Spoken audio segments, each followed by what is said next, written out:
द्वादश ज्योतिर्लिंगों में से एक त्र्यंबकेश्वर ये महाराष्ट्र का ज्योतिर्लिंग है और यहाँ पर ऐसा गहराई में भगवान शिव का ज्योतिर्लिंग मौजूद है और ऐसा माना जाता है कि इस ज्योतिर्लिंग में 3 देवता समाये हुए हैं, ब्रह्मा विष्णु महेश, इसलिए त्र्यंबकम कहा जाता है। और कहीं कहीं पर इसको त्रिनेत्रधारी होने के कारण भी त्र्यंबकम कहा गया है और त्र्यंबकम के नाम से ही यह त्र्यंबकेश्वर महादेव का ज्योतिर्लिंग कहलाता है।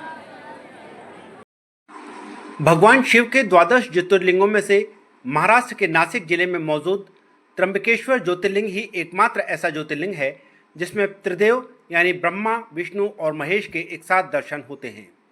यही कारण है कि इस ज्योतिर्लिंग को त्र्यंबकेश्वर कहा जाता है। नासिक से इस त्र्यंबक गांव और मंदिर की दूरी मात्र 28 किलोमीटर है और नासिक से बस, ऑटो और टैक्सी के माध्यम से यहाँ आसानी से पहुँचा जा सकता है। रास्ते में ब्रह्मगिरी पर्वतों की श्रृंखला और प्रकृति का सौंदर्य रोमांचित करता है। त्र्यंबक गांव में यह ज्योतिर्लिंग ब्रह्मगिरी पर्वत की तलहटी में विराजमान है।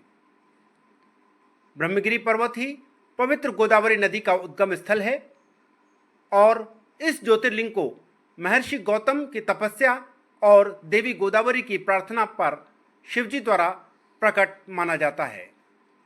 इस अति प्राचीन मंदिर का पुनर्निर्माण पेशवा बालाजी राव ने 1755 में शुरू कराया था और यह मंदिर सिंधु आर्य स्थापत्य कला का उत्कृष्ट नमूना है। काले पत्थरों से बने इस विशेष भव्य मंदिर का शिल्प दर्शनीय है।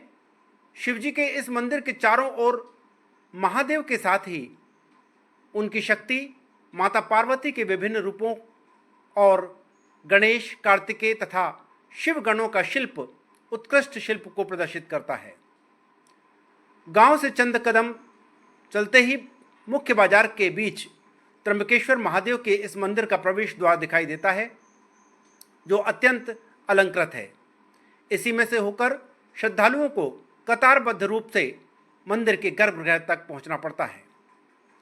मंदिर में ज्योतिर्लिंग के दर्शन सुबह 5 बजे से रात्रि 8 बजे तक होते हैं।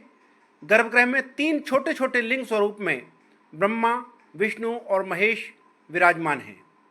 इसी कारण इसे त्र्यंबकेश्वर कहा जाता है।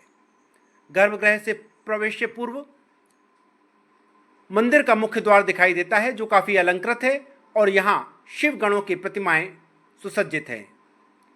अंदर नंदी विराजमान है और मंदिर में हर सीजन में हर दिन हजारों की संख्या में दर्शनार्थी इस विशेष ज्योतिर्लिंग के दर्शन करने पहुँचते हैं और पूरा परिसर हर हर महादेव के उद्घोष से गूंजता रहता है।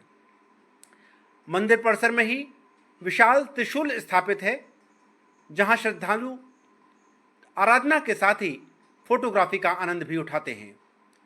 इसके साथ ही पूरे परिसर में जहां तहां सैकड़ों लोग अपनी अपनी श्रद्धा के अनुसार खड़े होकर बैठकर भोलेनाथ की आराधना करते दिखाई देते हैं।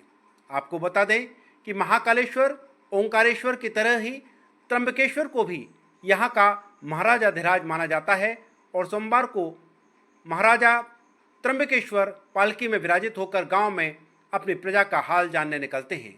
श्रद्धालुओं को यहाँ ज्योतिर्लिंग में त्रिदेव के दर्शनों के साथ ही ब्रह्मगिरी पर्वत और उससे टकराते बादलों का दृश्य रोमांचित करता है और वे यहाँ से महादेव की छवि अपने मन में लिए हुए पर्यटन का आनंद लेते हुए वापस होते हैं।